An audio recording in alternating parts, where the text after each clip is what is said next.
एक minute wait कर लेते हैं, ठीक है, स्टार्ट करते हैं फिर हम लोग।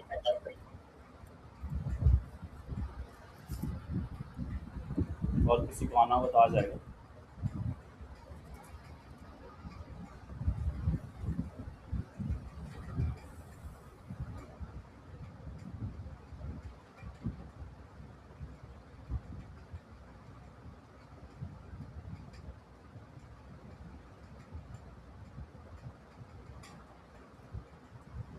तो आपको पता होगा हम लोग कौन सा यूनिट को पढ़ पढ़ रहे थे। वो था हमारा यूनिट नंबर 1 चल रहा था, हिस्टोरिकल प्रोस्पेक्टिव। काफ़ी डीप में हमने हिस्ट्री को पढ़ा था। अभी तक हमारी पिछली 3 क्लासेस हो चुकी हैं, आज बेसिकली चौथी क्लास है। जैसा कि आप देख पा रहे होंगे, वॉइस कम आ रहा है। अब ठीक आ रहा है साउंड? तो हम क्या पढ़ेंगे, बेसिकली वर्ल्ड हिस्ट्री के बारे में पढ़ेंगे, ठीक है। Development of physical education in Greece, Rome, Sweden, Russia, England, Denmark, Germany, USA, Australia and China. Basically सारी कंट्रीज ही आ गए। तो सारे कंट्रीज के बारे में हम लोग फटाफट पढ़ना स्टार्ट करते हैं।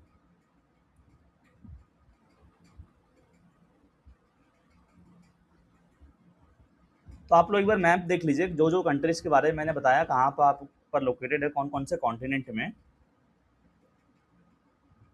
तो आप लोगों को थोड़ा थोड़ा बेसिक आइडिया हो, यूरोप में कंट्रीज है, अलग अलग कॉन्टिनेंट्स में लोकेटेड हैं।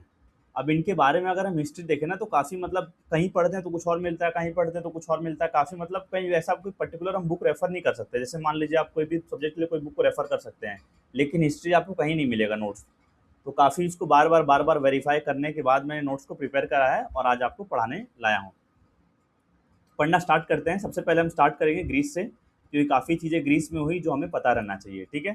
सो will be starting with physical education and sports in ancient Greece. देखिए, कहानी की तरह आपको हिस्ट्री में थोड़ा सुनना पड़ेगा, समझना पड़ेगा, क्योंकि ऐसे कोई मतलब थियोरेटिकल क्लास है, बेसिकली कंसेप्चुअल तो नहीं है देखेंगे तो हम। तो काफ़ी आराम समझेंगे, कहानी की तरह सुनिएगा, सारी चीज़ें समझ में आ जाएंगी। काफ़ी सारे इसमें नेम्स आएंगे, ऐसे जो टर्मिनोलॉजीज हैं जो आपको पता रहना चाहिए, जो एज इट इज़ क्वेश्चन आते हैं। आज अगर आप हिस्ट्री का क्लास पढ़ लेंगे तो इससे एक क्वेश्चन हिस्ट्री के बाहर से आ ही नहीं सकता है, बल्कि कोई दावा ही नहीं कर सकता हिस्ट्री का, पर मैंने इतना बारीकी से ढूंढ के आपके लिए लाया हुआ है। तो स्टार्ट करते हैं, physical education sports in ancient Greece. अब आपको ग्रीस का मैप दिख रहा होगा, यहाँ पर दिख रहा है ऑरेंज कलर के ये। तो यहाँ पे अलग अलग छोटे छोटे छोटे छोटे कंट्रीज हैं, सिटी स्टेट्स बोलते थे, जैसे इंडिया में क्या बोलते हैं, स्टेट बोलते हैं। तो वहाँ पे छोटे छोटे कंट्रीज हैं, ठीक है। Delphi, Thebes, Corinth, Argos, Sparta, Athens.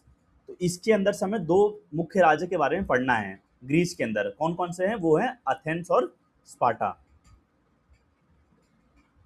तो आप देखेंगे ग्रीस क्या था, Greece was the first European land to be civilized. मतलब यहाँ के लोग पहले, सबसे पहले सिविलाइज बोले थे, सिविलाइज्ड हुए थे। हम बोलते हैं ना कि सिविलाइज्ड होते हो या थोड़ा सिविलाइज हो जाया करो। तो ग्रीस ही एक पहला, सबसे पहला यूरोपियन कंट्री था जो सिविलाइज्ड हुआ था। और जितना इन लोग रेस्पेक्ट करते थे ना ग्रीस वाले फिजिकल एजुकेशन को, बाकी कोई कंट्री ने उतना तवज्जो नहीं दिया था। बेसिकली यहीं से स्टार्ट हुआ था पूरा फिजिकल एजुकेशन का हिस्ट्री।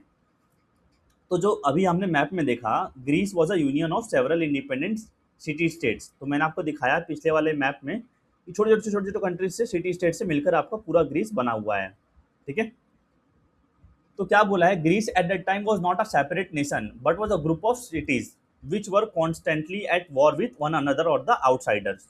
अब वापिस मैप पे आते हैं तो वही चीज बोला गया है कि ये कोई एक कंट्री नहीं थी, यहाँ पे अलग अलग छोटे छोटे राज्य थे, ठीक है, बेसिकली, और आपस में लड़ते रहते थे। ये आपस में अपना डोमिनेंस दिखाने के लिए, या फिर आउटसाइडर्स कोई बाहर से आएगा तो उनसे लड़ते रहते थे। तो किसी का किसी से बनता नहीं था। तो हम ये मान सकते हैं कि आपस में लड़ते थे जब इनको लगा कि यार मुझे, हमारे को फिट सोल्जर चाहिए। जब आपस में लड़ाई हो रहा है तो फिट सोल्जर का जो कंसेप्ट आया, फिर वहाँ से निकलते कि यार हमें हेल्थ रहना पड़ेगा, थोड़ा अच्छा तंदुरुस्त रहना पड़ेगा लड़ने के लिए। तो यहाँ से आपका स्पोर्ट्स एंड गेम्स इन्वॉल्व हुआ। धीरे धीरे क्या हुआ, जब वहाँ से इवॉल्व हुआ तो उनका लाइफ ही बन गया वो ग्रीस में, कि उनको चाहिए था कि लड़ाई के लिए हमें बनना, योद्धा बनना है, तो फिजिकली प्रैक्टिस करेंगे। क्योंकि उनको चाहिए था क्या, physically fit soldiers might have been one of the considerations, but games and sports had become a way of life for their citizen. तो यहीं से इवॉल्व होते होते होते होते गेम्स एंड स्पोर्ट्स हमारा आया।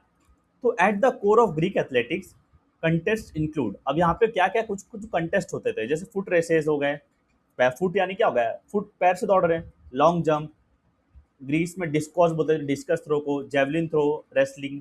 तो एंशिएंट पेंटाथलॉन में 5 इवेंट्स होते थे। पेंटाथलॉन यानी कि 5 इवेंट हो रहा है। तो कौन-कौन से 5 इवेंट थे? Foot races, long jump, discus यानी कि डिस्कस थ्रो और जैवलिन थ्रो और लास्ट में आपका रेसलिंग। ठीक है? और एक पूछता है आपका pankration is the combination of which two games. तो ये कॉम्बिनेशन पैनक्रेशन बोलते हैं combination of wrestling and boxing. और कुछ-कुछ होते थे horse races, chariot races. Chariot यानी क्या हो गया आपका रथ यात्रा होता है ना, रथ में जैसे घोड़े बांधे रहते हैं बहुत सारे, जैसे पुराने टाइम बुलक कार्ट होता था आपका। तो ये सारे रेसेस आपके ये सारे धीरे-धीरे वहाँ पे इवॉल्व होना शुरू हुए थे ग्रीस में। अब आगे आते हैं ग्रीस का, तो हमने थोड़ा सा स्टार्टिंग पढ़ लिया कैसे गेम्स एंड स्पोर्ट्स इवॉल्व हुए। ठीक है, अब थोड़ा सा और इसके अंदर जाके पढ़ते हैं। तो क्या बोला है, during competition and training athletes were usually naked and covered with the olive oil to keep off the dust. तो बेसिकली नेक्ड पार्टिसिपेट करते थे जब ये सारे गेम्स खेलते थे जो मैंने बताया आपको। पेंटाथलॉन में 5 ही कौन कौन से गेम्स थे? Foot races, long jump, discus, javelin throw and wrestling. तो जब भी ये सब पार्टिसिपेट करते थे तो नेक फॉर्म में करते थे। ठीक है, कोई कपड़ा नहीं होता था इनके ऊपर। तो क्या करते थे, बेसिकली ऑलिव ऑयल लगा देते थे कि तेल लगा देंगे ऑलिव ऑयल, तो क्या होगा कि डस्ट इनके ऊपर चिपकेगा नहीं बॉडी के ऊपर। अब यहाँ पे क्या बोला है, gymnastics and musics were considered the two most important subjects. अब उस समय जिम्नास्टिक्स और म्यूजिक काफी इंपॉर्टेंट था। तो म्यूजिक को उस समय म्यूजिक के बोलते थे, was the for the spirit, ये बेसिकली उनके स्पिरिट के लिए था, और gymnastics was for their body, कि जिम्नास्टिक्स करेंगे तो हमारा बॉडी फिट रहेगा, और स्पिरिट लाना लोगों में तो उनको म्यूजिक कराओ। तो इसको कंबाइन करके हम क्या बोल सकते हैं exercises for the body and music for the soul was the common language. ये आपका बेसिकली कॉमन लैंग्वेज था, पे मतलब प्रैक्टिस किया जाता था कि अगर हम एक्सरसाइज जिम्नास्टिक करेंगे तो बॉडी हमारा फिट रहेगा, और म्यूजिक में पार्टिसिपेट करेंगे तो हमारे अंदर अंतरात्मा आएगी। जैसे हम नेशनल एंथम गाते तो होता है ना कि स्पिरिचुअलिटी बढ़ती है, स्पिरिट आता है। तो ऐसे करके कॉमन लैंग्वेज वहाँ पे प्रैक्टिस किया जाता था। तो अब क्या बोला है, मैंने बताया कि यहाँ से गेम्स एंड स्पोर्ट्स कैसे इवॉल्व हुआ, क्या रिक्वायरमेंट थी उनकी। तो although games and sports had always been an integral part of human society. हम मानते हैं कि आज के टाइम पे गेम्स एंड स्पोर्ट्स बहुत ही इंपॉर्टेंट है, महत्व है, पर सबसे पीक लेवल पे अचीव कहाँ हुआ था? ग्रीस में ही हुआ था। इसलिए बेसिकली जब भी हम ग्रीस का हिस्ट्री पढ़ते हैं ना, तो golden era in the history of games and sports, Greece का सभ्यता जो है उसको कहा जाता है। अब क्या बोला आगे, they were the first to realize the value of educational philosophy in life for health, fitness and military objectives. अब इनको सबसे पहले यही थे जिनको रियलाइज हुआ कि भैया हमें क्यों जरूरी है स्पोर्ट्स, ठीक है, उसकी क्या इंपॉर्टेंस है। तो इतना सारा हमने पढ़ा स्टोरी। तो मैंने बताया ना कि छोटे छोटे सिटी इंडिपेंडेंट स्टेट्स थे, आपस में लड़ते थे, तो वहाँ से 2 मुख्य तौर पे सिटीज इवॉल्व हुए एंशिएंट ग्रीस में। वो कौन सी थी? आपकी थी स्पार्टा, और दूसरा था आपका अथेंस। तो स्पार्टा था स्पार्टन्स, तो यहाँ पे dictatorial system of government follow किया जाता था, यानी कि तानाशाही वाला, ठीक है, क्रुएलिटी वाला, जो बोल दिया आपको वही करना है, कोई डेमोक्रेसी नहीं थी। और अथेंस यानी कि अच्छा गवर्नमेंट, अच्छा in the sense democracy and encourage individual excellence, यहाँ पर प्रमोट करते थे, डेमोक्रेटिक था, बेसिकली सबको अपॉर्चुनिटीज दी जाती थी। पर स्पार्टा में थोड़ा सा क्रुएलिटी था। अब अगर हम देखें तो इसको 4 फेजेस में बांटा गया है हिस्ट्री को, किसका? ग्रीस का। होमेरिक पीरियड जिसको हम कहते हैं डार्क एज कहते हैं, क्यों कहते हैं अभी पढ़ेंगे हम। स्पार्टन पीरियड जिसको हम कहते हैं classical as, early Athenian period, फिर आपका लेटर अथेनियन पीरियड जिसे गोल्डन पीरियड भी कहा जाता है ग्रीस हिस्ट्री का।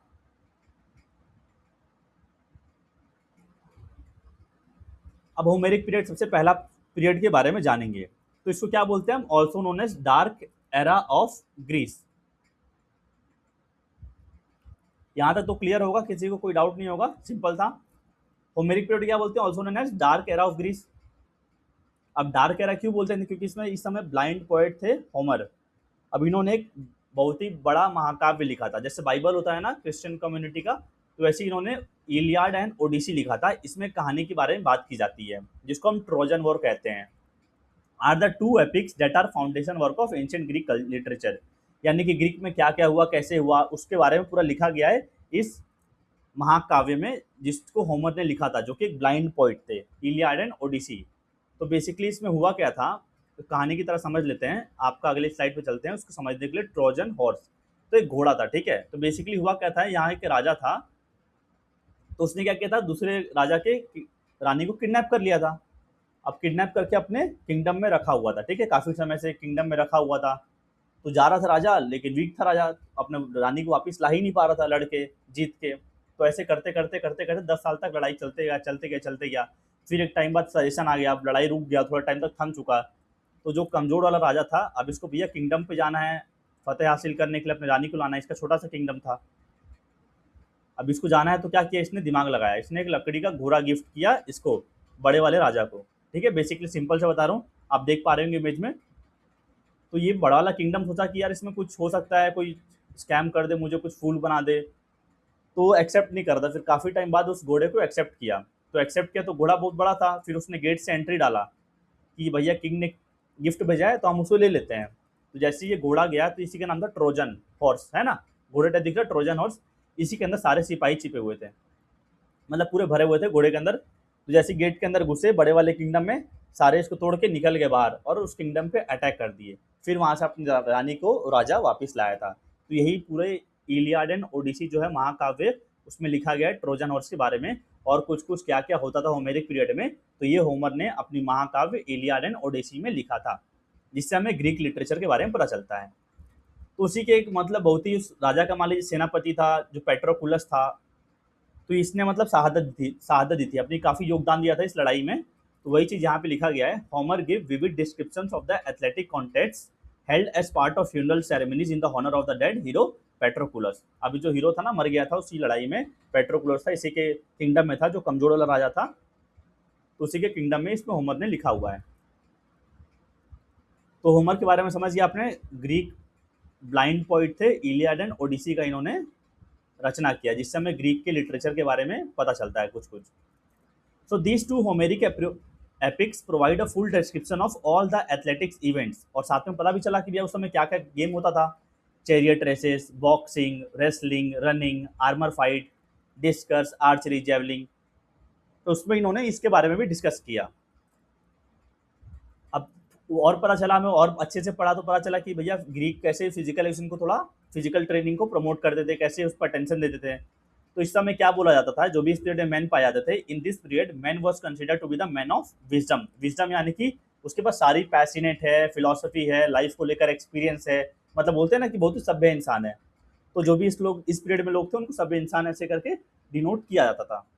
तो ये था आपका होमेरिक पीरियड के बारे में हमें थोड़ा थोड़ा कहानी जानने को मिला। अब होमेरिक पीरियड में हमने पढ़ा ट्रोजन हॉर्स हुआ था, क्या था ट्रोजन हॉर्स मैंने बता दिया। अब आते हैं स्पार्टन पीरियड में।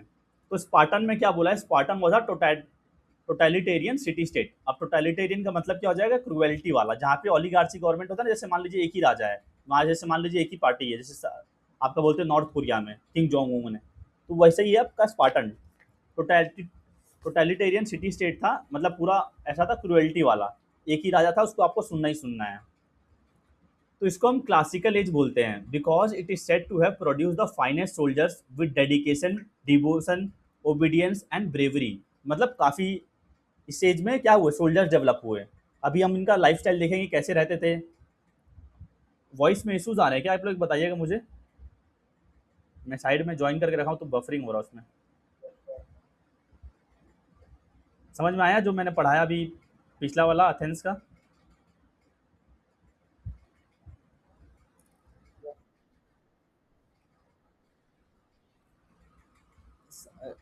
क्या एक्चुअली पढ़ा इशू, पता है इशू क्या है, मैं इसलिए क्लासेस रेगुलर नहीं लेता, पढ़ नहीं पा रहा हूँ अभी। मैं अभी हूँ घर पे और मैं जा रहा हूँ दिल्ली, जाऊँगा वहाँ शिफ्ट होऊंगा, तो वाईफाई निकल गया घर से, तो फ़ोन से कनेक्ट करना पड़ता है। बीच में काउंसलिंग चल रहा है एनआईपी का, तो काफ़ी बच्चे कॉल ही करते रहते हैं दिन भर, तो जैसे ही कॉल करते हैं नेट डिस्कनेक्ट हो जाता है, वो इशू चल रहा है। चलिए मैनेज करिएगा, ज़्यादा हो जाएगा तो मुझे बता दीजिएगा, ठीक है, माइक ऑन करके आप लोग, क्योंकि साइड बाई साइड क्लास की रिकॉर्डिंग भी चल रही है, तो आप लोग बाद में ऐप में भी देख सकते हैं। तो आई होप आपको एथेंस के बारे में क्लियर हो गया होगा, कहानी की तरह आपने समझा होगा, सुना होगा, थोड़ा थोड़ा दिमाग में घुसा होगा, नहीं घुसा होगा तो आप समझ में आ जाएगा।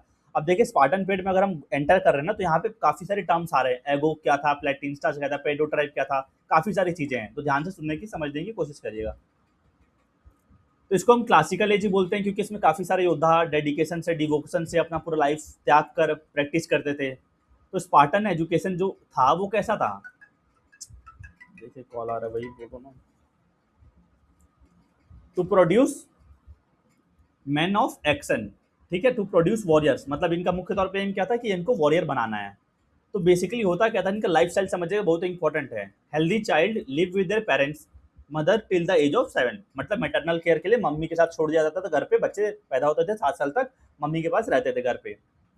अब क्या माना जाता है इसमें, जो भी उसमें से कमजोर बच्चा होता था जिसका अच्छे से केयर नहीं कर पाती थी मदर्स, मतलब एब नॉर्मल होता था, थोड़ा वीक चिल्ड्रन होता था, तो उनको एक पहाड़ से फेंक दिया जाता था। माउंट टाइगिटस, उस माउंटेन का नाम क्या था पूछता है, माउंट टाइगिटस। अब यहाँ पे एक फॉर्मल एजुकेशन सिस्टम होता था, जैसे मतलब बच्चों को कैसे सिखाया जाएगा उसको बोलते थे क्या, अगोग बोलते थे। तो formal education system of Spartan period was known as what, agoge. अब इसको देता कौन था, जो उसका सुपरवाइजर था उसको बोलते थे क्या, पेडोनोमस, जो फॉर्मल एजुकेशन देता था। फॉर्मल एजुकेशन का नाम क्या था, अगोग था। यहाँ तक क्लियर है। अब क्या बोला है, फॉर्मल एजुकेशन सिस्टम तो मैंने बता दिया। अब यहाँ पे प्लेग्राउंड भी था स्पार्टन्स में, जिनको हम प्लेटिन स्टार्स कहते थे। ये सब मैं बोल्ड में किया होना, मतलब एज इट इज पूछता है प्लेग्राउंड को क्या बोलते थे, प्लेटिन स्टार्स कहते थे। So it was a normal playground, it was a specific ritualistic island where older Spartan adolescents engage brutal unweaponized team combat to push each other into surrounding waters। मतलब बेसिकली लड़ाई मारपीट का प्रैक्टिस करते थे ताकि उनको पुशअप किया जाए, चाहे वो लड़ाई वड़ाई करने डेवलपमेंट हो। तो प्लेग्राउंड को क्या बोलते थे स्पार्टन पीरियड में, प्लेटिन स्टार्स कहते थे। कौन ग्रुप में मैसेज कर रहा है, ज्वाइन रिक्वेस्ट है ही नहीं। चलिए, अब एफोर्स थे मीनिंग ओवरसियर्स। अब ये क्या है, क्वेश्चन पूछता है एग्जाम में, एफोर्स किसको बोलते थे, मतलब ओवरसियर्स के ऊपर से देखते थे ये। Were a board of 5 annually elected magistrates in ancient Sparta. जैसे आपका नायब तहसीलदार, तहसीलदार वाला वगैरह होते हैं ना, जो आपका कलेक्टर वगैरह सिटी चलाते हैं, तो उस समय स्पार्टन पीरियड में रेगुलेट करते थे। 5 मजिस्ट्रेट होते थे कि सही से चल रहा है कि नहीं, किंग अपना काम कर रहा है कि नहीं कर पा रहा है, सारा एस्पेक्ट पूरा कर रहा है कि नहीं कर रहा है।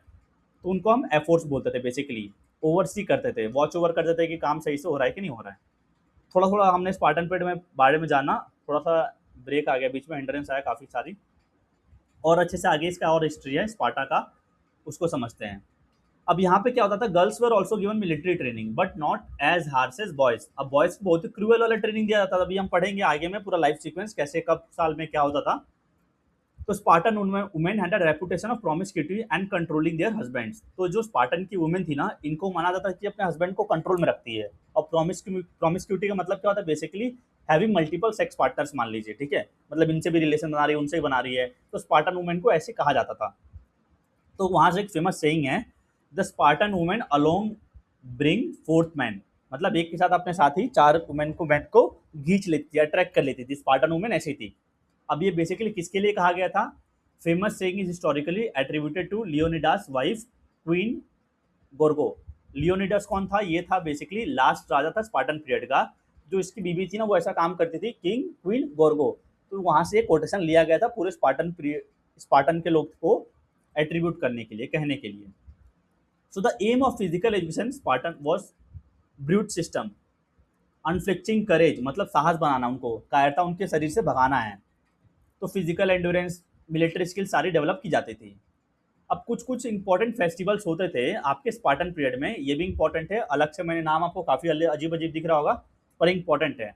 तो क्या क्या फेस्टिवल्स होते थे, 3 फेमस थे, 9 फेस्टिवल होते थे, पर 3 इंपॉर्टेंट है एग्जाम पॉइंट ऑफ व्यू से। हाया किनिथिया, जिम्नोपैडिडाई और कर्निया। तो ये तीनों आपका जो फेस्टिवल होता था गॉड अपोलो को डेडिकेटेड था। अब हाया की नित्या में क्या होता था, कंबाइंड मॉर्निंग एंड सेलिब्रेशन, यानी कि किसी का कुछ मृत्यु हो गई, शोक मनाना है, तो उनको बुलाया जाता था, वो फेस्टिवल होता था। और या फिर कुछ खुशी मिला, तो मॉर्निंग शोक अदा करने के लिए और सेलिब्रेट करने के लिए हाया की नित्या फेस्टिवल मनाया जाता था। दूसरा हमारा जिम्नो पैडियाई, तो इसमें क्या होता था, बेसिकली पब्लिक सिंगिंग और डांसिंग होता था इस फेस्टिवल में। और तीसरा था आपका कर्निया, वो was more focus on warrior culture with its smoke hunt, मतलब hunting practice, warrior war clip के लिए प्रिपेयर करने के लिए कराया जाता था। तो जब भी ये फेस्टिवल्स वगैरह होते थे ना, तो क्या किया जाता था, जो भी मिलिट्री एक्टिविटी है, वॉर वगैरह कुछ भी होता था, वो सारी चीज़ों को सस्पेंड कर दिया जाता था, क्योंकि इनका फेस्टिवल था, सेलिब्रेट करते थे स्पार्टन पीरियड। बता रहा हूँ काफ़ी सारी चीज़ें हैं हिस्ट्री में, इससे बाहर एक भी क्वेश्चन नहीं आएगा वर्ल्ड हिस्ट्री अगर आप पढ़ रहे हो तो। और ऐसा नोट्स आपको कहीं मिलेगा भी नहीं, ढूंढ लीजिएगा कहीं भी। तो ध्यान से सुनने की कोशिश करिएगा। हिस्ट्री थोड़ा सा बोरिंग है, मुझे ही पता है, पर पढ़ना तो पड़ेगा, एग्जाम में इंपॉर्टेंट है। और कई बार होता है ना कि हम छोड़ देते हैं हिस्ट्री को, पढ़ना ही छोड़ देते हैं कि छोड़ दो नहीं पढ़ेंगे।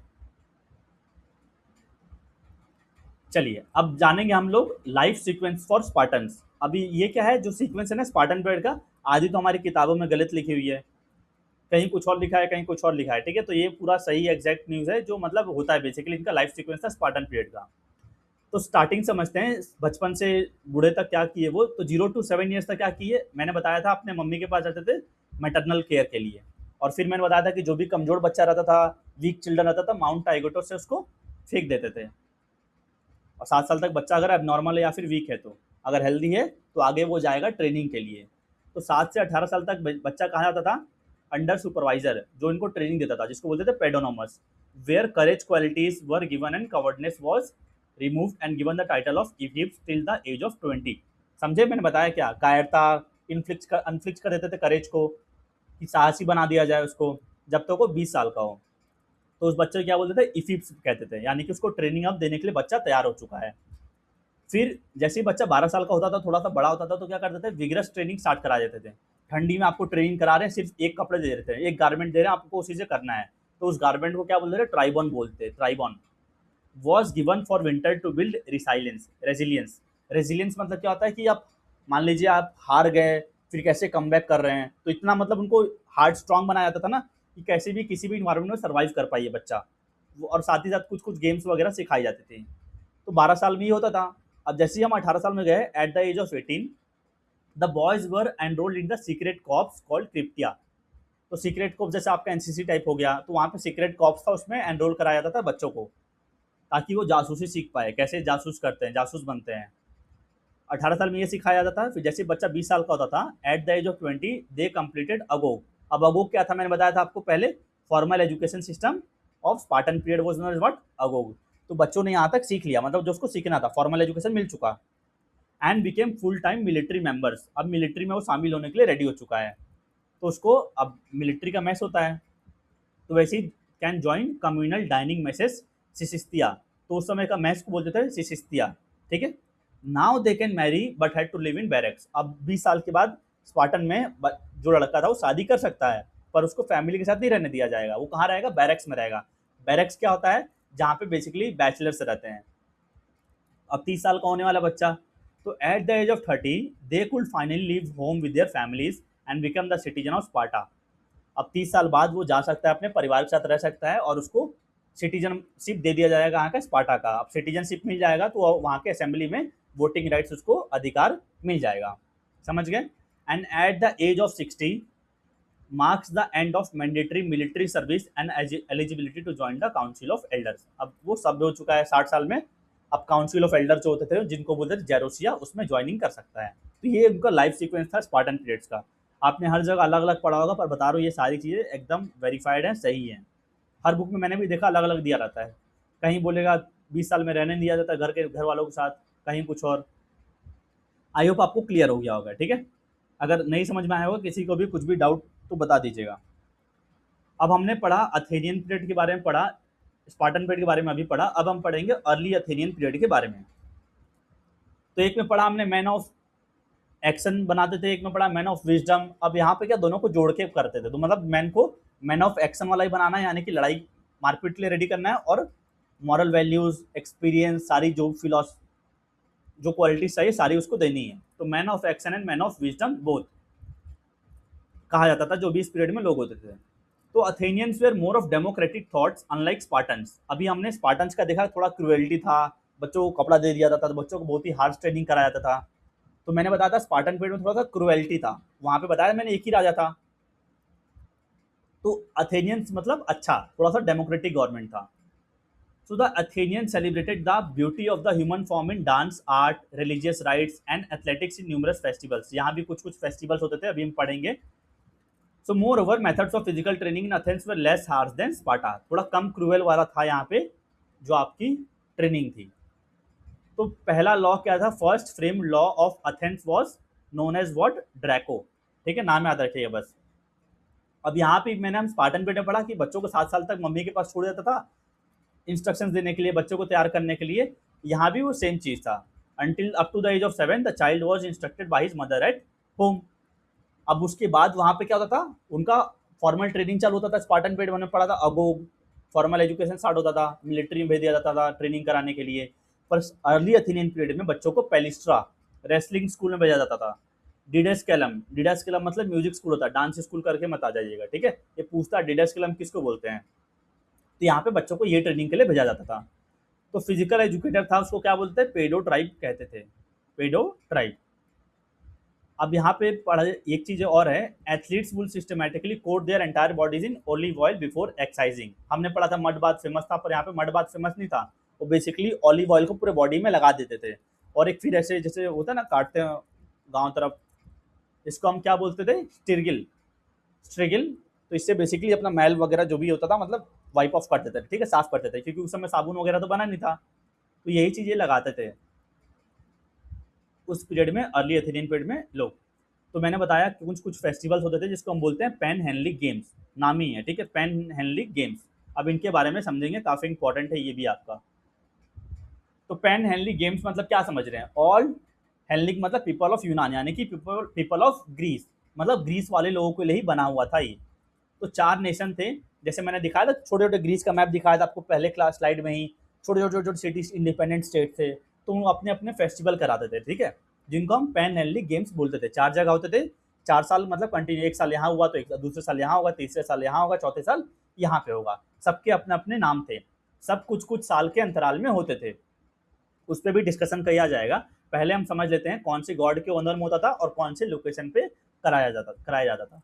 तो ओलंपिक गेम्स हम सभी को पता है, एंशिएंट ओलंपिक 776 बीसी, आपका किसको, कौन से गॉड के ऑनर में होता था, गॉड जीएस, जिनको हम गॉड ऑफ स्काई भी कहते हैं। कहाँ पे होता था, ओलंपिया में होता था।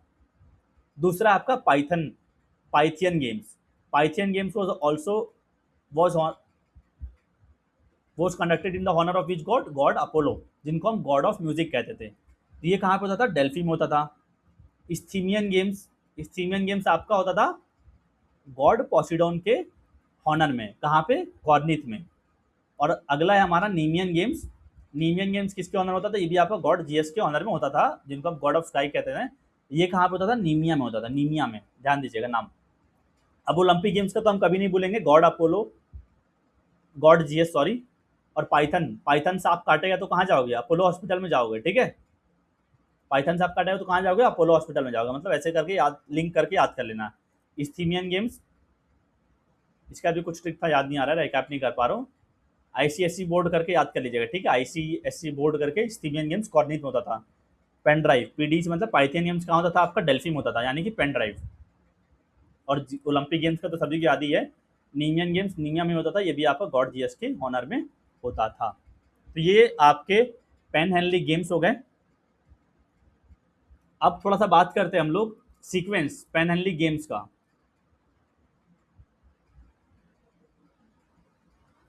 तो 4th साइकिल मैंने बताया था, तो पहले साल क्या होता था, ओलंपिक गेम्स होते थे। ओलंपिक गेम्स कब होता है, 4 साल के अंतराल में होता है।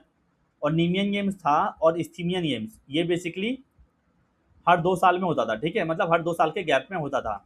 अभी तो भैया पहले साल ओलंपिक गेम्स हुआ, फिर दूसरे साल में नीमियन गेम्स और इस्थीमियन गेम्स हुआ, फिर तीसरे साल पाइथियन गेम्स हुआ, फिर आपका नीमियन गेम्स और इस्थीमियन गेम्स दोबारा होता था। यानी कि ये कब हो रहा है, 2 साल के गैप में हो रहा है ना, और ये दोनों आपका 4 साल के गैप में होता था, पाइथियन गेम्स और ओलंपिक गेम्स। तो ये साइकिल चल रहा था, चारों साल मतलब कुछ ना कुछ इवेंट होते रहते थे। तो मैंने बता दिया, ओलंपिक गेम्स को ऑलिव रे दिया जाता था in the honour of god Zeus, Pythian games in honour of god Apollo, Nemean games in honour of god Zeus, और Isthmian games in honour of god Poseidon. यहाँ तक क्लियर है सभी लोगों को कहानी जो भी मैंने बताया आपको। फिर हम लेटर एथेनियन के बारे में बात कर लेते हैं, क्योंकि थोड़ा सा नेटवर्क इश्यूज भी शायद हो रहा होगा। तो लेटर एथेनियन पीरियड में क्या बोला है हमने, अब हम पढ़ेंगे, अभी तक हमने क्या पढ़ा फटाफट रिकैप करा लेता हूँ, ठीक है, ताकि जो भी बीच में ज्वाइन किया हो थोड़ा सा उसको आइडिया लगेगा, नहीं तो हिस्ट्री ऐसा है बोर होकर सो जाओगे पढ़ाते पढ़ाते। हमने स्टार्ट किया था वर्ल्ड हिस्ट्री, ठीक है, development of physical education, Greece, Rome, Sweden, Russia, England, Denmark, Germany, सारे देशों का पढ़ना था। फिर मैंने आपको मैप दिखाया, फिर मैंने पढ़ाना स्टार्ट किया कहाँ से, ग्रीस से, अभी भी ग्रीस ही चल रहा है, ठीक है। फिर ग्रीस में मैंने बताया क्या क्या होता था, यहाँ पे 2 सिटी इंडिपेंडेंट स्टेट्स थे, आपस में लड़ते रहते थे अपना डोमिनेंस दिखाने के लिए, एथेंस और स्पार्टा। फिर उनके बारे में थोड़ा सा जाना। फिर यहाँ से हमने देखा कि 4 भाग में बांटा गया था इनका ग्रीस के हिस्ट्री को, Homeric period, Spartan period, early Athenian period और later Athenian period, which are also known as golden period. पहले हमने पढ़ा होमेरिक पीरियड के बारे में। एक ब्लाइंड पोइट था होमर, जिन्होंने अपने महाकाव्य इलियड एंड ओडिसी में ट्रोजन हॉर्स के बारे में कैसे लड़ाई हुआ, कैसे राजा ने अपनी रानी को लाया था, पूरा लिखा हुआ है। फिर स्पार्टन पीरियड के बारे में हमने देखा कैसे क्रूएल गवर्नमेंट था, यहाँ पे टोटलिटेरियन सिस्टम फॉलो करते थे, काफ़ी सारे टर्म्स थे इसमें, कैसे बच्चों को हार्ड ट्रेनिंग दी जाती थी, क्या उनका लाइफ सीक्वेंस था। फिर हमने बात किया अर्ली अथेनियन पीरियड के बारे में, यहाँ पे क्या होता था लाइफ सीक्वेंस। फिर हमने बात किया जो इसमें फेस्टिवल होता था पैन हेनली गेम्स। अब हम बात करेंगे लेटर अथेनियन पीरियड के बारे में, जो इनका चौथा फेज है ग्रीस हिस्ट्री का। तो in sports history and physical education contest the later Athenian period around 500 to 300 BC, मतलब कितना पुराना है। तो इसको गोल्डन पीरियड कहा जाता है फिजिकल एजुकेशन का। क्यों? क्योंकि अभी तक हमने पढ़ा कि कहीं ना कहीं वॉर के लिए लोगों को स्पार्टन पीरियड में इतना अवसर पड़ा, वॉर के लिए तैयार किया जाता, तो योद्धा तैयार किया जाता था, वहाँ से इवॉल्व हुआ था। तो धीरे धीरे लोगों का यहाँ से अटेंशन शिफ्ट होने लगा कि भैया सिर्फ वॉर के लिए नहीं बच्चों को तैयार करना, हमें फिजिकल एजुकेशन के लिए भी तैयार करना है। इंटेलेक्चुअलिज्म, प्रॉपर्टी, हेल्थ, फिलोसफी, सारी चीज़ों के लिए लोगों को इंगेज करना है फिजिकल एक्टिविटीज़ में। तो यहाँ पे इसलिए इस एज को एज ऑफ ट्रांजिशन भी कहा जाता है। इसलिए भी कहा जाता है क्योंकि इस समय काफ़ी फिलोसफर्स का जन्म हुआ था, सोक्रेट्स, प्लेटो, एरिस्टोटल, वो सब इसी पीरियड से आते हैं, जो टाइमिंग था। और थोड़ा सा लोगों को माइंड भी शिफ्ट हुआ। So Plato participated in wrestling contested at ancient Olympics Isthmian games and won. ऐसे लिखा रहता है ना बुक में, Plato contested in wrestling at ancient Olympic and won. वो एंशिएंट ओलंपिक में प्लाटो को कोई मेडल नहीं था। जो मैंने बताया ना पैन हेनली गेम्स में, उससे एक इस्थीनियन गेम्स था, उसमें प्लाटो ने जीता हुआ था। तो हिपोक्रेट्स इसी टाइम के थे, जिनको फादर ऑफ मेडिसिन कहा जाता है। और जो इनके शिष्य थे ट्यूटर हेरोडिकस, वो आपका ट्रू पायोनियर थे किसके? मेडिकल जिम्नास्टिक्स के। मेडिकल जिम्नास्टिक्स मतलब बेसिकली एक्सरसाइज के थ्रू ट्रीट करने की कोशिश की जा रही है इसमें। तो Roman empire attack on several city states. अब हमने मैप देखा था ना, ग्रीस का फैला हुआ था, अलग अलग छोटे छोटे देश थे। तो रोमन्स ने अब अटैक कर दिया किस पे? ग्रीस पे। तो जैसे ही रोमन्स ने अटैक किया ग्रीस पे, तो लास्ट बैटल था, उस लास्ट बैटल का नाम क्या था? Battle of Corinth. तो बैटल ऑफ कॉर्निथ के साथ the glorious Greece was collapse. अब यहाँ पे ग्रीस का खत्म हो गया, मतलब दूसरा राज्य आ गया, डोमिनेंस आ गया। ठीक है, उससे पहले लेटर अथेनियन के बारे में कुछ कुछ और चीज़ें हैं जो जान लेते हैं। हेल्टर्स बोलते थे। हेल्टर्स क्या होता था? लॉन्ग जंप विथ वेट करते थे, ये गेम को लॉन्ग जंप करते थे पैर में वेट थोड़ा बांध के, जिसको आजकल सैंड ट्रेनिंग करते हैं ना, पैर में कुछ कुछ बांध के वेट्स वगैरह, तो हेल्टर्स बोलते थे, उस समय होता था ये चीज़। और पेंटाथलॉन हमने देखा था, 5 इवेंट होते थे, running, javelin, discus throw, long jump and wrestling. ठीक है, फिर मैंने बताया था आपको pankration combination of wrestling and boxing है। फिर क्या बोला है? 2 चीज़ें आविष्कार हुई थी, लाइसियम और एकेडमी। तो लाइसियम को किसने किया था? जिम्नाजियम है, बेसिकली बड़ा सा हॉल होता है, जैसे आपका एलएनआईपी मल्टीपर्पज हॉल है ना, वैसे जिम्नाजियम बड़ा सा लाइसियम था। ये कौन से फिलोसोफर से रिलेटेड है? एरिस्टोटल से। और एकेडमी कौन से फिलोसोफर से रिलेटेड है? प्लेटो से। तो ये हो गया आपका एथेंस के बारे में, ग्रीस के बारे में। अभी हमें थोड़ा सा और इनके बारे में जानना है कि बेसिकली एथेंस और स्पार्टा में क्या क्या डिफरेंस था, दोनों को क्लासिफाई करके हम देख लेंगे। अभी तक तो हम इतना समझ में आ गया होगा कि स्पार्टन्स में क्या था? क्रूएल्टी था, और अथेनियंस मतलब अच्छा गवर्नमेंट, डेमोक्रेसी था। तो दोनों के बीच में डिफरेंस देख लेते हैं फटाफट। तो Spartans had an autocratic approach, थोड़ा तानाशाही वाला अप्रोच था, while at the same time Athens had an democratic approach towards education. इसमें तो किसी को डाउट नहीं होगा, सारी चीजें क्लियर हैं। जो स्पार्टा में ट्रेनिंग होता था सिर्फ योद्धा, मतलब मैन ऑफ एक्शन, और वॉर के लिए तैयार किया जाता था, पर एथेंस में पीस और वॉर दोनों मेंटेन करना है कैसे सिखाया जाता था, मतलब अच्छा था थोड़ा सा। तो स्पार्टा मैंने बताया था टोटलिटेरियन अप्रोच फॉलो किया जाता था, मतलब सोचने का टाइम नहीं दिया जाता, आपको सोचना नहीं है कुछ भी। जैसे होता है ना रीजनिंग के क्वेश्चंस को हम सोच के लगाते हैं, स्पार्टा में जो बोल दिया वही करना है आपको। और एथेंस में आपको बराबर एंगेज कराया दिया जाता था, आपको बराबर टाइम दिया जाता था सोचने का, तो reasoning was allowed here. So the main educational aim was production of competent warriors, यहाँ पे योद्धा, और यहाँ पे ओवरऑल पर्सनैलिटी डेवलपमेंट कराना था। यहाँ भी 7 साल में ट्रेनिंग स्टार्ट किया जाता था, यहाँ भी 7 साल में ट्रेनिंग स्टार्ट करा दिया जाता था। लेकिन स्पार्टा में क्या होता था? जो बच्चा कमजोर होता था, एबनॉर्मल होता था, उसको माइंड टाइगोटस से फेंक दिया जाता था। यहाँ पे फिजिकल ट्रेनिंग पे फोकस किया जाता था, यहाँ पे माइंड ट्रेनिंग पे फोकस किया जाता था। एक ही चीज़ है जो एथेंस में थोड़ा सा मतलब नेगेटिव पॉइंट है in comparison to Spartan period. Sparta में क्या होता था? Women were given more freedom including education and were expected to produce strong children. यहाँ पे वुमेन्स को ट्रेनिंग वगैरह देते थे ताकि वुमेन्स अच्छा बच्चा प्रोड्यूस करे। But at the same time Athens में क्या होता था? Women's were restricted legally dependent on man and could not own property, property नहीं खरीद सकते, काफ़ी चीज़ों में रेस्ट्रिक्ट किया जाता था। अब कुछ कुछ टर्म्स थे जो हमने इतने सारे पढ़े, अब उनको फटाफट रिकैप कर लेते हैं। म्यूजिक स्कूल क्या बोलते हैं? Didaskaleum. Wrestling school palaestra. Wrestler trainer या फिर फिजिकल एजुकेटर को क्या बोलते थे? Paidotribe. God of sea, god Poseidon. God of oath, Horkos. God of healing, heal कैसे हो रहा है, god Apollo. Physical education teacher हो गया paidotribe. Teacher of archery toxotes बोलते थे उनको। फॉर्मल एजुकेशन सिस्टम क्या बोलते थे? अगोग। सुपरिटेंडेंट सुपरवाइजर जो होता था पेडोनोमस बोलते थे, और जो प्लेग्राउंड था वहाँ का प्लेटिन स्टार्स कहते थे। तो ये सब कुछ टीम्स थी, जो टर्म्स थी, जो आपको पता रहना चाहिए था। इसी के साथ हमारा ग्रीस का हिस्ट्री खत्म हो गया। सभी लोगों को क्लियर है यहाँ तक जो भी मैंने आपको चीज़ें बताई? आप लोग यार मुझे बता दीजिएगा।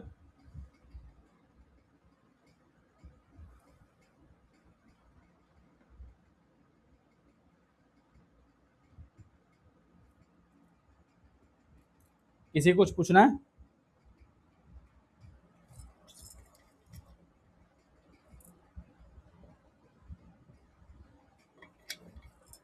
सही चल रहा है ना? वॉइस तो प्रॉब्लम नहीं आ रहा ना ज़्यादा? मतलब क्लास कंटिन्यू कर सकते हैं ना? कि ज़्यादा इश्यूज आ रहे हैं तो बता दीजिएगा मुझे। कोई भी एक माइक ऑन करके बता सकते हैं आप लोग, मैं वेट कर रहा हूँ आपको। कंटिन्यू करें ना? सही चल रहा है, नेटवर्क इश्यूज नहीं है?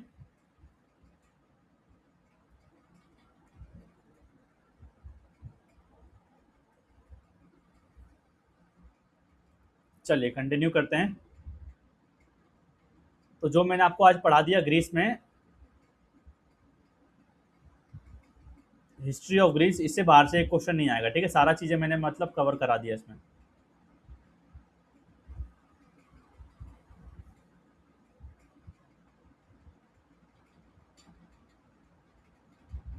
अब थोड़ा सा पढ़ लेते हैं दूसरे देशों के बारे में।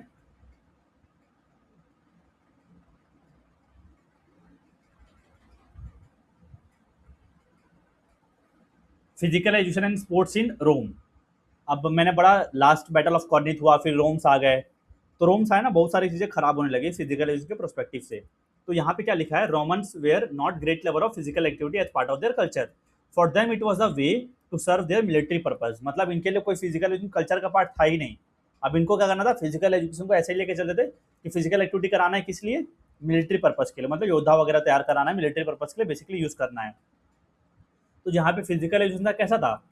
Prepare the youth for war, मतलब योद्धा योद्धा ही तैयार कराना है, वॉर के लिए रेडी करना है बस। तो यहाँ पे एक जगह थी Campus Martius, was the place where Roman youth receive training. तो Campus Martius was the place where Roman youth receive training. जो भी रोमन यूथ थे, बेसिकली एक बड़ा सा एरिया था कैंपस मार्टियस, वहाँ पे ये सब ट्रेनिंग रिसीव करते थे। अच्छा, ब्रेक हो रहा है। हाँ, बीच में हुआ था, वही इशूज आ रहे थे, इसलिए मैं क्लास शेड्यूल नहीं कर रहा था अभी अपना। 15 अगस्त को निकल जाऊंगा दिल्ली के लिए, फिर पहुंचूंगा 16 को, फिर क्लासेस हो पाएगा अच्छे से। ठीक है, तब ऐप पे ले लेंगे, अभी थोड़ा सा मैनेज करेगा, I hope.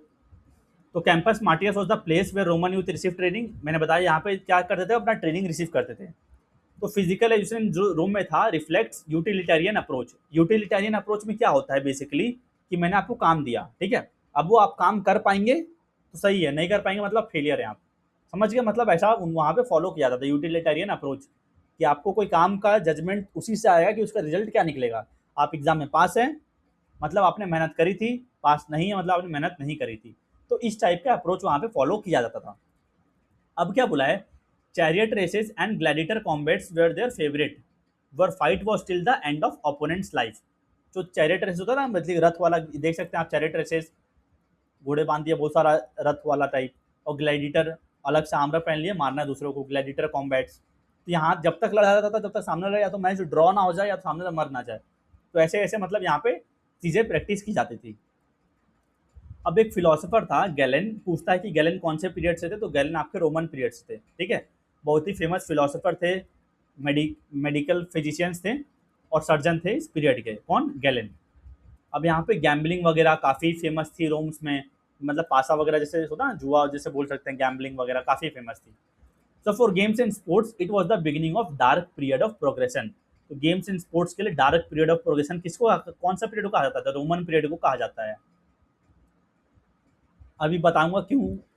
So the callosum is one of the roams most famous monuments and symbols of the city. दिख रहा है आपको बड़ा सा कोलेसम है, ये आपका फेमस मॉन्यूमेंट है, रोम में है बेसिकली। अब थर्मे बोला जाता था यहाँ पे, जहाँ पे फेमस बाथिंग प्लेस होता था, जैसे मॉडर्न स्विमिंग पूल टाइप होता था, थर्मे कि लोग वहाँ पे जाके बात करते थे, उस प्लेस को कहा जाता था thermal, thermae. So they preferred professionalism to amateurism. अब इसका मतलब क्या है कि मैं मान लीजिए एक प्रोफेशनल लेवल पे खेल रहा हूँ, एक मान लीजिए शौक के लिए खेल रहा हूँ, जा रहा हूँ थोड़ा खेल लिया क्रिकेट, और एक मान लीजिए मैं प्रोफेशनल लेवल पे हॉकी खेल रहा हूँ। तो यहाँ पे प्रोफेशनलिज्म को ज़्यादा फॉलो किया जाता था, लोगों को अपना मैच्योरिज्म, जो उनको शौक था वो चीज़ करना ही नहीं दिया जाता था उतना, कि आपको इतना टाइम नहीं कि आप वो सब काम करेंगे। अब एंडिंग ऑफ रोमन एम्पायर और स्टार्टिंग ऑफ डार्क एजेस कैसे हुआ, बेसिकली बहुत ही घुसपैठ, चीटिंग वगैरह, ब्राइबरी वगैरह चालू होने लगा, करते करते करते करते क्या हुआ, पूरा स्पोर्ट्स वगैरह खत्म हो चुका था, ठीक है, यहाँ पे रोमन एम्पायर में। तो क्या हुआ, अब भैया स्पोर्ट्स का कल्चर ही खत्म हो गया। तो फिर काफ़ी सालों बाद एक पीरियड आया 14 टू 17 सेंचुरी, जिस पीरियड को कहते हैं रिनेसेंस, रेनेसेंस पीरियड। इसमें क्या हुआ, पुनर्जन्म हुआ, रीबर्थ हुआ। तो यही आपका दिया हुआ लिखा हुआ है, term meaning rebirth in French. अब यहाँ पे क्या हुआ, बेसिकली पुनर्जन्म हुआ, स्पोर्ट्स का कल्चर वगैरह जो पहले कंट्री ग्रीस वगैरह में था वो उसको वापस से लाया गया। So this period mark a cultural movement that revive classical Greek and Roman philosophy, literature and art. तो इस रेनेसेंस पीरियड में क्या हुआ, वापस लाया गया जो भी हमारा कल्चर था, जो रोमन्स ने आए थे हटम खत्म कर दिए थे ग्रीक का, स्पोर्ट्स वगैरह का, वापस लाया गया था रेनेसेंस पीरियड में। तो अब हम जानेंगे और कुछ कुछ कंट्रीज के फिजिकल एजुकेशन के हिस्ट्री के बारे में, ठीक है। तो अभी तक तो देखिए आपको कहानी की तरह मैंने समझाया थोड़ा सा, स्पार्टन और एथेंस के बारे में, फिर ग्रीस के हिस्ट्री के बारे में, रोम्स के हिस्ट्री के बारे में, और काफ़ी सारे देश हैं। अब जो जो चीज़ें यहाँ पे बोल्ड मार्क है, कलर चेंज मार्क है, रेड मार्क है, मतलब वो इंपॉर्टेंट है, मतलब as it is question history के बने हुए हैं वो, आपको उन पर ज़्यादा फोकस करना है। बाकी हम फटाफट कहानी की तरह सुनते सुनते आगे चलेंगे, क्योंकि इसमें नाम हिस्ट्री में याद करने पड़ेंगे आपको। तो जर्मनी के बारे से स्टार्ट करते हैं, पहले जर्मनी के बारे में पढ़ते हैं। तो जॉन सीमंस थे, फर्स्ट टीचर थे आपके फिजिकल एजुकेशन के। ग्रैंडफादर कौन है, जिम्नास्टिक्स के सभी लोगों को पता होगा, जॉन क्रिस्टोफर फ्रेडरिच गर्ट्समथ। अब इन्होंने दो इंपॉर्टेंट मैनुअल लिखा था, जिनके बारे में लिखा था, जिम्नास्टिक्स वगैरह के बारे में पता चला था। तो एक मैनुअल का नाम था द गेम्स, जिसमें 105 रिक्रिएशनल गेम्स के बारे में लिखा गया था, और दूसरा था जिम्नास्टिक्स फॉर यंग। तो अकॉर्डिंग टू जो गतमथ थे, इन्होंने का आइडिया क्या था कि फिजिकल एजुकेशन का एम हमारा ऐसा होना चाहिए कि ह्यूमन पर्सनैलिटी की डेवलपमेंट हो, ओवरऑल डेवलपमेंट हो बेसिकली। फादर कौन थे जिम्नास्टिक्स के, फ्रेडरिच लुडविग जॉन। ग्रैंडफादर कौन थे, गट्समथ थे। फादर कौन थे, फ्रेडरिच लुडविग जॉन। तो उन्होंने बेसिकली टर्नविन मूवमेंट स्टार्ट करी थी जर्मनी में, मतलब एक मूवमेंट थोड़ा सा स्पोर्ट्स को प्रमोट करना, जिम्नास्टिक्स वगैरह यहाँ से बेसिकली चालू किया था। तो father of modern physical education कौन था, Friedrich Ludwig Jahn. As it is question पूछते हैं, father of modern physical education कौन है। तो उन्होंने थियोलॉजी स्टडी करी, थियोलॉजी मतलब वैल्यूज़ के बारे में पढ़ते हैं, किसी भी रिलीजन के बारे में। लेपिजिक कहाँ जगह थी, यहाँ पे डेनमार्क में, तो इन्होंने वहाँ पे शिक्षा प्राप्त की, किसने, फ्रेडरिक लुडविग जॉन ने, study of theology, religion theology. तो जो डेनमार्क से या वहाँ से आए पढ़ के जर्मनी में, तो उन्होंने समझा कि क्या चीज़ कैसे करना है, बॉडी और फिटनेस हमारा कितना इंपॉर्टेंट है, लोगों को एकेडमिक्स में भी बढ़ाना है, बॉडी भी डेवलप करना है। तो जर्मनी में वो वापिस आए वहाँ से शिक्षा लेके, और एक फिलेंट्रोपियम खोल दिया। फिलेंट्रोपियम मतलब मान लीजिए जिम्नास्टिक्स टाइप ही हॉल बड़ा सा, जिसमें काफ़ी सारे गेम्स आपके कंडक्ट कराए जा सके। फिर आपका अगला नाम है D Carl Diem, played key role in establishing German sports federation.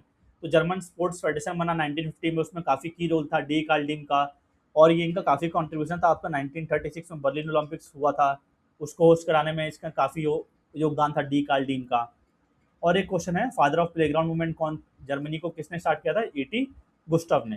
तो आपने देखा इसमें कितने सारे थियोरेटिकल चीज़ें थी जो हमें पढ़ना है, याद करना पड़ेगा बेसिकली। सारी चीज़ें, जर्मनी का हिस्ट्री इसी में ख़त्म है, बता रहा हूँ, सारी चीज़ यहाँ पे कवर्ड है। अब अगली कंट्री के बारे में पढ़ने की कोशिश करते हैं, जानने की कोशिश करते हैं, वो है हमारा स्वीडन। तो स्वीडन से हम लोगों ने एक ही नाम सुना होगा अब तक, अगर आपने हिस्ट्री पढ़ा होगा तो, Per Henrik Ling is consider as the father of physical education in Sweden. अब इन्होंने 4 कैटेगरीज में बांटा था जिम्नास्टिक्स को। पहला था आपका एजुकेशनल जिम्नास्टिक्स, इसमें क्या होगा, बॉडी मास्टरी कैसे करना है, बॉडी पे कंट्रोल कैसे करना है, स्कूल में बच्चों को क्या क्या डेवलप कराना है, ये सब चीज़ें होती थी। दूसरा था आपका मिलिट्री जिम्नास्टिक्स, तो इसमें क्या था पर्पस, मिलिट्री सर्विस के लिए लोगों को रेडी करना है। तीसरा था मेडिकल जिम्नास्टिक्स, कि जो फिजिकली डिसेबल्ड हैं, स्पेशली एबल्ड हैं, उनको किसी को इंजरी हो चुका है, उनकी हेल्थ को कैसे हम जिम्नास्टिक्स के रिहैब करा सकते हैं। और अगला था aesthetic gymnastics, to express thoughts and feelings through movement and to develop artistry, कि सोच विचार उनका कैसे वो डेवलप कराया जाए, उनको फीलिंग्स वगैरह को मूवमेंट में जोड़ा जाए ताकि कोई भी काम को हम अच्छे से कर पाए। तो पर एंड्रिंगलिंग ने ये 4 कैटेगरीज में आपका जिम्नास्टिक्स को बांटा था, educational, military, medical and aesthetic.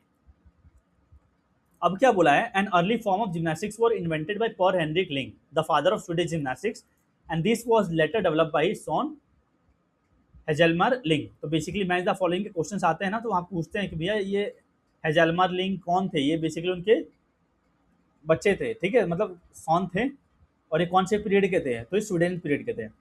फिर एक फेस्टिवल लिंगार्ड पूछता है, Lingard is associated with which period, तो ये आपका स्वीडन से रिलेटेड है।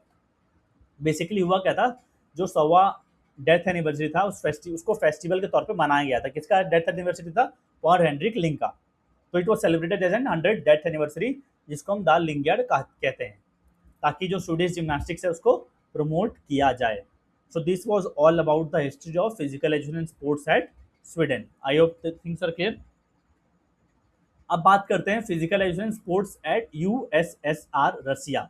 रशिया में देखे होंगे आज के टाइम पे कितना आगे जा चुका है स्पोर्ट्स में, अमेरिका से हम कंपैरिजन करते हैं रशिया का भी, ठीक है। बस इतना ही, और कुछ तो जानना नहीं है। The foundation relied heavily on mass fitness programmes like physical culture and GTO, ready for labour and defence. तो वहाँ पे ये रूल्स वगैरह बनाए जाए, लोगों को ऐसे डेवलप कराना, थोड़ा हार्ड ट्रेनिंग देना है। फिर वहाँ से लाया गया कि ये लॉ वगैरह बनाया जाए कि हमें स्पोर्ट्स में प्रमोट करना है। तो वहाँ पे रसिया में फिजिकल एजुकेशन को ना फिजिकल कल्चर कहते हैं। और 1920 में आया था थेरापेटिक जिम्नास्टिक्स। बेसिकली थेरापेटिक मतलब एक्सरसाइज के थ्रू रिहैब करना है, बॉडी को अच्छा रिकवर करना है। थेरापेटिक जिम्नास्टिक्स आपका यहीं से आया था, रसिया से। तो रसिया के बारे में हमें इतना जानना था, बस दैट वाज ऑल अबाउट रसिया। अब इंग्लैंड के बारे में थोड़ा सा जान लेते हैं। इंग्लैंड को क्या क्या कहा जाता है, originator of the ball games. तो जितने भी बॉल गेम्स थे, क्रिकेट, टेनिस, फुटबॉल, गोल्फ, कहाँ से विकसित हुआ था, इंग्लैंड से हुआ था। फिर बेसिकली इंग्लैंड से वो यूरोपियन कंट्रीज ले गए, फिर उसको पॉपुलराइज कर दिया गया। फिर डेनमार्क में जाते हैं, डेनमार्क का हिस्ट्री जानते हैं। तो यहाँ पे एक बहुत ही फेमस सा नाम है, Franz Nachtegall, led the foundation of physical education in Denmark. इन्होंने पूरी बुनियादी रखी डेनमार्क में फिजिकल एजुकेशन का। इन्होंने फिर 2 किताबें भी लिखी, मैनुअल ऑफ जिम्नास्टिक्स और जिम्नास्टिक्स फॉर सेकेंडरी स्कूल। और एक नाम पूछता है नील बक्स। बेसिकली इसमें कैसे क्वेश्चंस बनते हैं ना, वो मैंने मार्क किया हुआ है, आपको वो चीज़ों को नोट्स में लिखने हैं। जैसे डेनमार्क का हिस्ट्री में कौन कौन नाम थे, इन्होंने क्या किया। So Niels Bukh was a Danish gymnast and educator who founded the first athletic folk high school in Ollerup in Finland in Denmark. पूछता है कि फॉक हाई स्कूल को किसने डेवलप किया था, या फिर ये कहाँ पे था, डेनमार्क में था। ये क्वेश्चंस आए हुए एग्जाम्स में। नील बक्स कहाँ का था, कि भैया डेनमार्क का था, ठीक है। तो इन्होंने ये स्कूल खोला था वहाँ पे। अब चाइना के बारे में जान लेते हैं। चाइना भी आप लोग देख पा रहे होंगे कैसा आजकल कितना स्ट्रांग हो चुका है स्पोर्ट्स में। आज के टाइम पे देखें तो पहले ही से बच्चों को ये थोड़ा सा, अब बोलते हैं ना कि चाइना में ऐसे करते हैं ट्रेनिंग, बच्चों को क्वालिटीज़ के हिसाब से स्पोर्ट्स में पहले ही बचपन में ही भेज दिया जाता है कि तुम जिम्नास्टिक करो तो जिम्नास्टिक करो, तुम स्विमिंग करो तो स्विमिंग ही करो, उसी की ट्रेनिंग करो। तो यहाँ भी काफ़ी सारी चीज़ें हुई, इतना इंपॉर्टेंट नहीं है, बस इतना जान लीजिए कुंफू का यहाँ से आविष्कार हुआ था, ठीक है। और तो हमें चाइना के बारे में उतना नहीं जानना है। जापान में भी सुमो रेसलिंग और जूडो का बेसिकली जापान से पॉपुलराइज हुआ। इसमें भी 2 टाइप का हिस्ट्री पढ़ा जाता है वहाँ के जापानीज फिजिकल हिस्ट्री में, before the Meiji era up to 1967, और उसके बाद क्या क्या चेंजेस हुए। फिर ये भी जापान भी थोड़ा आइडिया लिया बाकी यूरोपियन कंट्रीज से। फिर फिजिकल फिटनेस को यहाँ भी इंपॉर्टेंस देने दिया जाने लगा। फिर आपका इंपॉर्टेंट है physical education sports at USA. तो यंग मैन क्रिश्चियन एसोसिएशन जब बना था आपका, कम्युनिटी बेसिकली 1844 में बना था ये आपका। तो यहाँ पे पता चला कि हमें कैसे स्पोर्ट्स को प्रमोट करना है। तो यहाँ पे बेसिकली पूछता है कि 2 गेम्स थे, बास्केटबॉल और वॉलीबॉल। तो बास्केटबॉल को किसने इन्वेंट किया था, डॉक्टर जेम्स ए नेस्मिथ ने 1891 में। इसके ठीक 4 साल बाद 1895 में विलियम जी मॉर्गन ने वॉलीबॉल को डेवलप किया था। बस सिंपल था हिस्ट्री। अब ऑस्ट्रेलिया बच गया, तो ऑस्ट्रेलिया का भी मेरे हिसाब से उतना इंपॉर्टेंट नहीं है, ठीक है। इसमें लिखा गया, आप लोग जब नोट्स को देखेंगे तो रीड आउट कर लीजिएगा, कैसे ऑस्ट्रेलिया पहले स्पोर्ट्स में बहुत ही पीछे था, फिर कैसे डेवलपमेंट हुआ यहाँ पे। बीच में इनका मेडल ही नहीं आ रहा था ओलंपिक में, 1976 में कोई मेडल ही नहीं आया था। फिर इन्होंने ऑस्ट्रेलियन इंस्टीट्यूट ऑफ स्पोर्ट्स बनाया 1981 में, स्पोर्ट्स साइंस ट्रेनिंग वगैरह बढ़ाया, फिर वहाँ से काफ़ी अच्छा होने लगा आपका ऑस्ट्रेलिया कंट्री में। तो इसी के साथ हमने वर्ल्ड हिस्ट्री को कंप्लीट कर लिया, ठीक है। अब बच गया आपका इंडियन हिस्ट्री, तो इंडियन हिस्ट्री को हम कल कवर कर लेंगे, फिर आपका हिस्ट्री के मैं क्वेश्चंस करा दूंगा बेसिकली, ठीक है। और ऐप में तो मैंने टेस्ट ऑलरेडी डाल दिया है आपका हिस्ट्री का, तो जब मैं इंडियन हिस्ट्री पढ़ा दूंगा तब जाकर उस टेस्ट को अटेम्प्ट कर लीजिएगा, तब आप अच्छे से दे पाएंगे। सारी चीज़ आपको यहीं मिलेंगी, सारी चीज़ें बता रहा हूँ, ये आपको नोट्स कहीं नहीं मिलेंगे ऐसे इतना डीप में, ठीक है। थोड़ा सा इंग्लिश में है,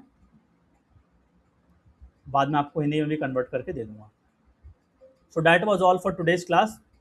थोड़ी बीच में बफरिंग इशूज़ आई होंगी आपको, अगर आपने ज्वाइन किया होगा तो। चीज़ें क्लियर हैं आपको?